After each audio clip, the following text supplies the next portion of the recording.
ఎవరైతే విరిగి నలిగిపోయి ఉన్నాము అని వేదన పడుతూ దుఃఖపడుతూ ఉంటారో వారికి దేవాతి దేవుడు ఆసన్నుడిగా ఉన్నాడు, సమీపంగా ఉన్నాడని వాక్యం సెలవిస్తున్నది. మనం నలగగొట్టబడుట మన మేలు కోసమే, కొన్ని కష్టాలు ఇబ్బందులు మన జీవితంలో ఎదురవుట మన మేలు కోసమే. విరిగి నలిగినటువంటి జీవితాలు కలిగిన వారి యొక్క జీవితాలు దేవుణ్ణి ఎక్కువగా ఆకర్షిస్తాయంట.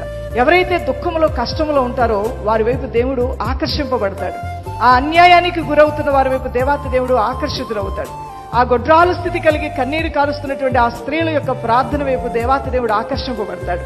ఆ ఉపవాసములతో విరిగి నలిగిన హృదయంతో ప్రార్థిస్తున్నటువంటి ఆ స్త్రీల యొక్క ప్రార్థన వైపు ఆయన చెవియొగ్గి వారి మొరలు ఆలకించడం ఆయన ప్రారంభిస్తాడు. అందువల్లనే విరిగి నలిగిన స్థితి నీలో ఉంటే ఈ రోజున కష్ట బాధలను పాలైపోతే ఇది నా ఇంటికి వచ్చిన శాపం, నా ఇంటికి వచ్చిన బాధ, నాకు కలిగినటువంటి దౌర్భాగ్య స్థితి నువ్వు బాధపడవద్దు, కానీ ఆయన నీలో ఉన్నటువంటి ఆ దుఃఖమును తొలగించి ఆనందాన్ని సంతోషాన్ని నీకు ఇస్తానంటు.